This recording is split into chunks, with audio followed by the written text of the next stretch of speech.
ಸ್ವಾಗತ ಸುಸ್ವಾಗತ. ಇವತ್ತಿನ ನಮ್ಮ ಕಾರ್ಯಕ್ರಮ ಬಂದು ಸಸಿ ನಡುವ ಕಾರ್ಯಕ್ರಮಗಳನ್ನ ಏರ್ಪಡಿಸ್ಕೊಂಡಿದ್ದೀವಿ. ಅದು ನಮ್ಮ ಆರ್ಯದರ್ಶಿನ 13ನೇ ಬ್ಯಾಚ್ ಸ್ಟೂಡೆಂಟಿಗೋಸ್ಕರ ಈ ಒಂದು ಒಳ್ಳೆ ಕಾರ್ಯಕ್ರಮನ ನಾವು ಏರ್ಪಡಿಸ್ಕೊಂಡಿದ್ದೀವಿ.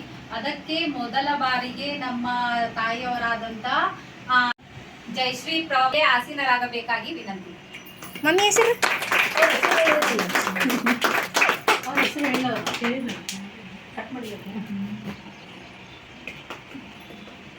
ಇನ್ನೋರ್ವ ಅತಿಥಿಯಾದಂತ ನನ್ನ ಫ್ರೆಂಡ್ ಆದಂತ ಜ್ಯೋತಿ ಕೋಡೆ ಅವರು ಕೂಡ ವೇದಿಕೆ ಮೇಲೆ ಆಸೀನರಾಗಬೇಕಂತ ಕೇಳ್ಕೊತಾ ಇದ್ದೀನಿ.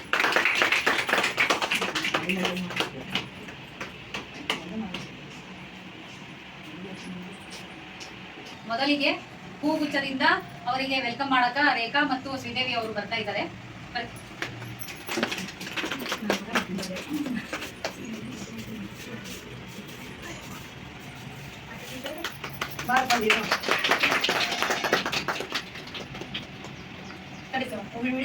ಫೋಟೋ ತೆಗೆದೇಂಟಿ.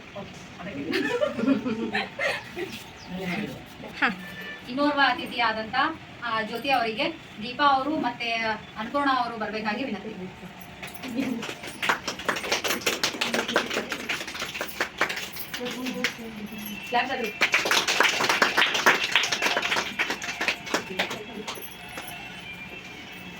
ಹಾಗೆ ನಮ್ಮ ತಾಯಿಯವರಾದಂತ ಅವರ ಅನಿಸಿಕೆ ಅಭಿಪ್ರಾಯಗಳನ್ನ ಇಲ್ಲಿ ನಮ್ಮ ಕ್ಲಾಸ್ನವರಿಗೆ ಹಂಚ್ಕೊತಾ ಇದ್ದಾರೆ. ಅವರು ತಮ್ಮ ಒಂದೆರಡು ಮಾತುಗಳನ್ನ ಹೇಳಬೇಕಾಗಿ. ಇವತ್ತು ದಿವಸ ನಮಗೆ ಏನು ಅವರು ಗೆಸ್ಟ್ ಮಾಡಿರಬೇಕು. ಆಮೇಲೆ ಕನಸು ಮಹಿಳಾ ತರಬೇತಿ ಕೇಂದ್ರ ರವೀಂದ್ರಗರ ಆರ್ಯವರ್ಕ್, ಆಮೇಲೆ ಬಹಳಷ್ಟು ಪಾರ್ಲರ್ ಆಯ್ತು, ಹೊಲಿಗೆ ಆಯ್ತು, ಆಮೇಲೆ ಆರ್ಯವರ್ಕಿಂಗ್ ಆಯ್ತು, ಎಲ್ಲರಿಗೂ ಹೆಣ್ಣು ಮಕ್ಕಳಿಗೆ ಪ್ರೋತ್ಸಾಹ ಕೊಡ್ತಾರೆ. ಆ ಪ್ರೋತ್ಸಾಹ ಯಾವ ಹೆಣ್ಮಕ್ಳು ಯಾರು ಅಷ್ಟು ಕಾಜಿಲಿದ್ದ ಬಂದು ಮಾಡಬೇಕು, ನಾವು ಕಲಿಬೇಕು, ಆಮೇಲೆ ನಾವು 4 ಮಂದಿ ಒಳಗೆ ಕಲಿತು ನಾವು 4 ಮಂದಿ ಕಲಿಸ್ಬೇಕು ಅಂಥೇಳಿ ಅಷ್ಟು ಹೆಣ್ಮಕ್ಳು ಬರುವುದು ಮುಂದೆ ಮಾಡ್ತಾರೆ. ಅದು ಮಾಡಬಾರ್ದು. ಯಾಕಂದರೆ ಮಹಿಳೆ ಏನು ಮಾಡಬೇಕು, ಏನು ಮಾಡ್ಬೇಕಂದ್ರೆ ನಾವು ಸಾಧಿಸ್ಬೇಕಂದ್ರೆ ಸಾಧಿಸಬೇಕು. ಆ ದಂಡಿ ಮುಟ್ಟಬೇಕಂದ್ರೆ ನಾವು ಹೆಣ್ಮಕ್ಳು ಮುಟ್ತೀವಿ. ನಾವು ಏನೂ ಆಗಲ್ಲ ನಮ್ಮ ಕೈಲಿ ಅಂತ ಕುಂತ್ಕೊಂಡ್ರೆ ಏನೂ ಆಗಲ್ಲ. ಆಮೇಲೆ ನಾಳೆ ಅವರು ಗಂಡನ ಮನೆಗೆ ಹೋದ್ರೂ ಎಲ್ಲ ಕಲ್ತಾಳ ನನ್ನ ಸಸಿ ಅನ್ನೋದು ಒಂದು ಏನಿರುತ್ತೆ ಹೆಣ್ಮಕ್ಳಿಗೆ ಗೌರವ ಸಿಗ್ತೈತಿ. ಹಾಗಾಗಿ ಎಲ್ಲ ಹೆಣ್ಮಕ್ಳು ಎಲ್ಲನೂ ಕಲಿಬೇಕು, ಮಾಡಬೇಕು ಅನ್ನೋದು ಅವರಲ್ಲಿ ಬರಬೇಕು. ಅದು ಪ್ರೋತ್ಸಾಹ ಯಾರು ಹೇಳಿದ್ರು ಬರಲ್ಲ. ನಾನು ಇದು ಮಾಡಬೇಕು, ನಾನು ಕಲಿಬೇಕು ಅನ್ನೋದು ಅವ್ರಿಗೆ ಬರಬೇಕು. ಮನಸಾರೆ ಬಂದ್ರಷ್ಟೇ ಆಗುತ್ತದು, ಯಾರು ಫೋರ್ಸಬಲಿಗೆ ಆಗಲ್ಲ. ಹಾಗಾಗಿ ರೇಣುಕಾ ಇವರು ಮಾಡಿದಂಥ ಎಲ್ಲ ಇದು ಎಷ್ಟನೇ ಬ್ಯಾಚು? 13ನೇ ಬ್ಯಾಚ್. ಅಂದ್ರೆ ಒಂದೊಂದು ಬ್ಯಾಚ್ನಲ್ಲಿ 30-50 ಇರ್ತೈತಿ. ಇದು ಇಲ್ಲ ಅಂದರೂ 100 ಮೇಲೆ ಮಹಿಳೆಯರು ನಾನು ಕಲಿಸಿದ್ದು ಇವಾಗ 1000 ಮಂದಿ ಹೆಣ್ಮಕ್ಳು. 1000 ಅಂದ್ರೆ 13 ಬ್ಯಾಚ್ ಅಂದ್ರೆ ಒಂದು ಬ್ಯಾಚಿಗೂ ಎಷ್ಟು 10 ಮಾಡ್ಯಾಳು, 15 ಮಾಡ್ಯಾಳು, 20 ಮಾಡ್ಯಾಳು. ಮಾಡ್ಯಾಳ, ಕಲ್ತಾಳ, ಇಟ್ಟಿರ್ತಾಳ. ಕನಸು ಮಹಿಳಾ ತರಬೇತಿ ಅಂತ ಎಲ್ಲನೂ ಹಾಕ್ತಿರ್ತಾಳ. ಒಳ್ಳೆ ಕೆಲಸ ಮಾಡ್ತಾಳೆ. ಗುಡ್ ವರ್ಕ್ ಮಾತ್ರ ಗುಡ್ ಐತಿ. ಅದ್ರಾಗೆ ಎಲ್ಲ ಹೆಣ್ಮಕ್ಳು ಆಗ್ಬೇಕು. ನೀವೇನು ಕಲ್ತು ಹಂಗೆ ಹೋಗಿ ನಮ್ಮ ಬ್ಲೌಸಿಗೆ ಅಷ್ಟೇ ಮಾಡ್ಕೊತೀವಿ ಅನ್ಬೇಡ್ರಿ. ನೀವು ಏನೋ ಒಂದು 4 ಮಂದಿಗೆ ಹೆಲ್ಪ್ ಮಾಡಿರಿ. ಕಲ್ತಿದ್ದು ಅಲ್ಲೇ ಮುಲಾಡ್ರಿ ಬೇಡ್ರಿ. ಅದು ಯಾರು ಮಾಡ್ಬೇಕು ಬಿಡ, ಇವ ರೊಕ್ಕ ಕೊಟ್ಟರೆ ಸಿಗ್ತೈತಿ, ರೊಕ್ಕ ಕೊಟ್ಟರೆ ಮಾಡ್ತಾರ ಅಂಥೇಳಿ ಹಂಗೆಲ್ಲ ಮಾಡ್ತಾರ. ಮಾಡಬೇಡ್ರಿ, ಕಲೀರಿ, ಮುಂದೆ ಬಿಡ್ರಿ. ಹೆಣ್ಮಕ್ಳು ನೀವು ಮತ್ತಿಷ್ಟು ಹೆಣ್ಮಕ್ಳಿಗೆ ಪ್ರೋತ್ಸಾಹ ಕೊಡ್ರಿ. ನಮ್ಮ ರೇಣುಕಾ ಇವ್ರು ಮಾಡ್ತಾರೆ, ಬಾ ಅಮ್ಮ ಬರ್ರಿ ಮೇಡಮ್ ಬರ್ರಿ ಅಂತ ಸ್ಟೂಡೆಂಟಿಗೂ ಭಾಳ ಪ್ರೋತ್ಸಾಹ ಕೊಡ್ತಾರೆ. ನೋಡಿ ನಾನು ಆಮ್ಯಾಗ ಆಕಿದು ಉಪಯೋಗ ಯಾರು ತಗೊಳ್ಳೋದಿಲ್ಲ, ಅದು ದುರುಪಯೋಗ ಮಾಡ್ಕೊತಾರೆ. ಅದನ್ನೂ ಐತಿ. ಆಕಿಗೆ ಮಾಡ್ಯಾರ ಹಂಗೆ. ಅದನ್ನು ಹೇಳಬೇಕು, ಹೇಳಬಾರ್ದು. ನಾನು ಈ ಟೈಮ್ಗೆ ಕಾಂಪಿಟೇಷನ್ ಮಾಡಿಬಿಡ್ತಾರೆ. ಕಾಂಪಿಟೇಷನ್ ಆಗಬಾರ್ದು. ಎಲ್ಲನೂ ನಮ್ಮದು ಮನೆಯೊಳಗೆ ಹೆಂಗಿರ್ತೀವಲ್ಲ, ಈಗ ಆಕಿ ಕಲಿಸ ಅಂದರೆ ಟೀಚರ್, ಹೌದಾ? ಆಕಿಗೆ ಒಂದು ಸ್ಥಾನಮಾನ ಇರ್ತೈತಿ. ಆಮ್ಯಾಗ ಆಕಿಗೆ ನಾವು ಪೂಜ್ಯ ಭಾವನೆಯಿಂದನೇ ನೋಡ್ಬೇಕಾಗುತ್ತೆ. ಟೀಚರ್, ಅದು ಟೀಚರ್ ಅಂತಂದ್ರೆ ಏನಾಗ್ಬಿಡುತ್ತೆ, ಆಕಿ ಗುರು ಮಾತಾಡ್ತಾ ಆಕಿ ಜೊತೆ ಕಾಂಪಿಟೇಷನ್ ಮಾಡಬಾರ್ದು. ನೀವು ಬೇಕಾದ್ ಮಾಡ್ಕೊಡ್ರಿ, ಬೇಡ ಅನ್ನಲ್ಲ. ಅದು ಕಾಂಪಿಟೇಷನ್ ಆಗಬಾರ್ದು. ಅವ್ರಿಗೆ ತಗೊಂಡ ಮಾಡಿದ್ರೆ ಏನಾಗ್ಬಿಡ್ತೈತಿ, ನಿಮಗೂ ಒಂದು ವ್ಯಾಲ್ಯೂ ಇರ್ತೈತಿ, ಕಲಿಸಿದವ್ರಿಗೂ ಒಂದು ಟೀಚರ್ಗೂ ವ್ಯಾಲ್ಯೂ ಇರ್ತೈತಿ. ಆಕೆ ಗುರುಮಾತಲ್ಲಿದ್ರೆ ನೋಡ್ಬೇಕಾ. ಜ್ಯೋತಿ ಮೇಡಮ್ ಅವರು ತಮ್ಮ ಅನಿಸಿಕೆ ಅಭಿಪ್ರಾಯಗಳನ್ನ ಇಲ್ಲಿ ನಮಗ ಹಂಚ್ಕೋಬೇಕಂತೇಳಿ. ಎಲ್ಲರಿಗೂ ಗುಡ್ ಆಫ್ಟರ್ನೂನ್.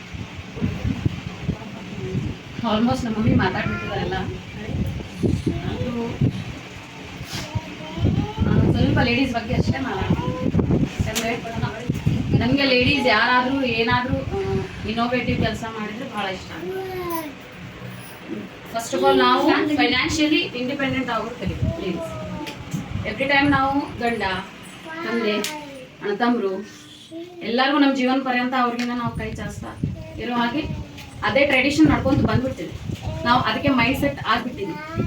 ಹೌದು, ಹೆಣ್ಮಕ್ಳು ಇಷ್ಟ ಅಲ್ಲ, ಸಣ್ಣವರಿದ್ದಾಗ ತಂದೆ ನೋಡ್ಕೊತಾನ, ಆಮೇಲೆ ಒಂದು ಸ್ವಲ್ಪ ಏಜ್ ಬಂದಾಗ ಅಣ್ಣ ತಮ್ಮ ಹೆಂಗೆ ಹೇಳ್ತಾರೆ ಹಂಗೆ ಕೇಳೋದು, ಅವ್ರು ಹೇಳ್ದಾಗ ಇರೋದು, ಅವ್ರು ಕೊಟ್ಟರೆ ನಾವು ಇಸ್ಕೊಳ್ಳೋದು, ಆಮೇಲೆ ಗಂಡ ಸಾಯೋರು ಗಂಡ ಮಾಡ್ಬೇಕು, ಗಂಡ ಕೊಡ್ಬೇಕು, ಅಷ್ಟು ನಾವೇ ಹಾಕೊಂಡ್ಬಿಟ್ಟಿರ್ತೀವಿ ಆ್ಯಕ್ಚುಲಿ. ನಾನು ಅದೇ ಲೈಫಲ್ಲಿ ಮತ್ತೆ next IAS KS PDO bank exams ಎಲ್ಲ ಕಟ್ಟಿದ್ದೆ. IAS ಆಗಬೇಕು ಅಂತ ಒಂದು ತಲೆ ಆಗ್ಬಿಟ್ಟಿತ್ತು, ಅದು ಹೋಗ್ಬಿಟ್ಟಿತ್ತು ತಲೆಗೆ ಸ್ವಲ್ಪ ದಿನ. ಅದನ್ನು ಮಾಡಿದೆ. ಅಲ್ಲಿಂದ ಡಿಗ್ರಿ ಆದಮೇಲೆ ಧಾರವಾಡಕ್ಕೆ ಹೋದೆ 3 ತಿಂಗಳ ಕೋಚಿಂಗ್. ಅಲ್ಲೇ ರಿಯಲ್ ಲೈಫ್ ಏನಂತ ಗೊತ್ತಾಗಿತ್ತು. ಯಾರ್ಯಾರು ಲೇಡೀಸ್ ಹಾಸ್ಟೆಲ್ನಲ್ಲಿ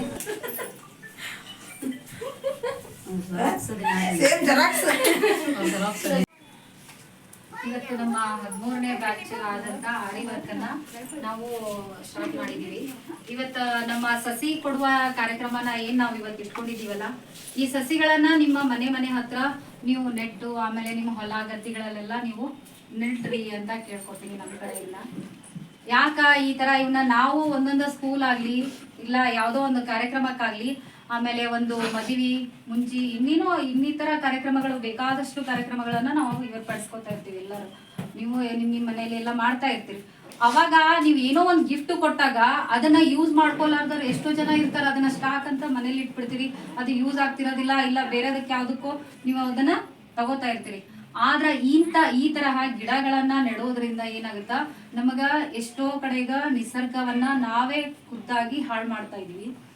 ಆಮೇಲೆ ಇವತ್ತು ಆಮ್ಲಜನಕ ಕೊರತೆ ಇರೋದ್ರಿಂದ ಇಂಥವುಗಳನ್ನೆಲ್ಲ ನಾವು ಹಾಕೋದ್ರಿಂದ ಏನಾಗುತ್ತಾ, ಗಿಡಗಳನ್ನ ನೆಟ್ಟು ಇನ್ನಷ್ಟು ಏನೋ ಊರನ್ನ ಹಸಿರು ಮಾಡಿದಾಗ ಈ ಗುಡ್ಡ ಬೆಟ್ಟ ಊರು ರೋಡ್ ಹತ್ರ ನಾವೆಲ್ಲ ಇಂಥವೆಲ್ಲ ಗಿಡ ಹಾಕೋದ್ರಿಂದ ಏನಾಗ್ತೈತಿ, ನಾವು ಇನ್ನಿಷ್ಟು ನಮ್ಮ ಮಕ್ಕಳಿಗೂ ಉಸಿರಾಟ ಆಡೋಕ ಒಂದ್ ಸ್ವಲ್ಪ ಬಿಟ್ಟು ಕೊಟ್ಟು ಹೋಗ್ತೀವಿ.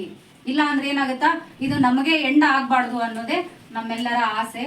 ಇದನ್ನ ನೀವು ನಿಮ್ಮ ಮನೆಯಲ್ಲಿ ಹಾಕಿ ನೆಟ್ಟು ನನ್ಗೊಂದೊಂದು ಫೋಟೋ ಹಾಕ್ರಿ.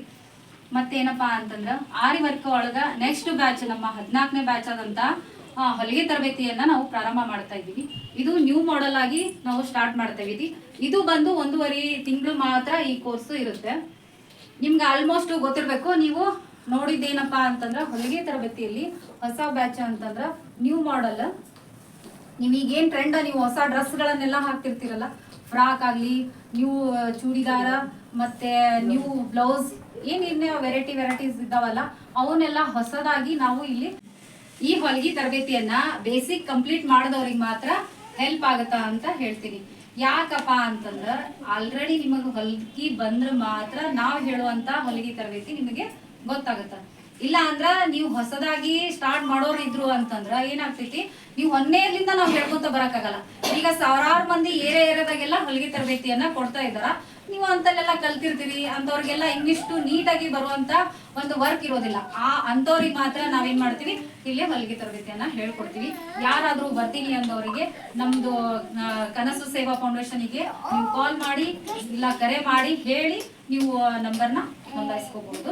ಆಮೇಲೆ ಇನ್ನೂ ಒಂದೇನಪ್ಪಾ ಅಂತಂದ್ರ, ಇವತ್ತು ಮಹಿಳೆ ಯಾವಾಗ್ಲೂ ಸ್ವಾವಲಂಬಿಯಾಗಿ ಬದುಕಬೇಕು ಅನ್ನೋದು ನಮ್ಮೆಲ್ಲರ ಆಸೆ. ನಮ್ಮ ಕನಸು ಸೇವಾ ಫೌಂಡೇಶನ್ ಇರೋದೇ ನಿಮ್ಮೆಲ್ಲರ ಆಸೆ ಕನಸುಗಳನ್ನ ಇಲ್ಲಿ ಬಂದು ನೆರವೇರಿಸ್ಕೊಳ್ಳಿ ಅಂತ ಹೇಳಿ. ಯಾವ ತರ ಅಂತಂದ್ರ, ನೀವು ಸ್ವಾವಲಂಬಿಯಾಗಿ ಬದುಕಕ್ಕೆ ಏನ್ ಅವಶ್ಯಕತೆ ಐತಿ, ನಿಮ್ಮ ಮನೆ ಕೆಲಸದ ಜೊತೆಗೆ ಏನಪ್ಪಾ ಅಂದ್ರ ಬಿಡುವಿನ ವೇಳೆಯಲ್ಲಿ ನಮ್ ಕೆಲಸ ಎಲ್ಲ ಮುಗಿದು ಹೋಗಿರ್ತದ. ಒಂದಿಷ್ಟು ಟೈಮ್ ಅಂತ ನಮಗಂದ್ರು ಮನೇಲಿ ಇದ್ದೇ ಇರುತ್ತ. ಆ ಟೈಮಲ್ಲಿ ಇಂತಹ ತರಬೇತಿಗಳನ್ನ ನೀವು ಕಲ್ಕೊಂಡು ಹೋಗಿ ನೀವು ಮನೆಯಲ್ಲೇ ಕುಂತು ಒಂದು ಉದ್ಯೋಗಗಳನ್ನ ಕಳ್ಕೊಳ್ಳೋದೇ ನಮ್ಮ ಕನಸು ಸೇವಾ ಫೌಂಡೇಶನ್. ಇದನ್ನು ಆದಷ್ಟು ನೀವು ಯೂಸ್ ಮಾಡಿಕೊಂಡು ನಿಮ್ಮ ಮನೆಯವರ ಹತ್ರ ಆಜು ಬಾಜು ನಿಮ್ಮ ಫ್ರೆಂಡ್ ಸರ್ಕಲ್ಗೆ ಹೇಳಿ ನಮ್ಮ ಕ್ಲಾಸನ್ನ ಇನ್ನೂ ಹೆಚ್ಚು ಬೆಳೆಸಬೇಕು ಅಂತ ಕೇಳ್ಕೊಂಡು ಇಲ್ಲಿ ನಮ್ಮ ಕಾರ್ಯಕ್ರಮಗಳನ್ನು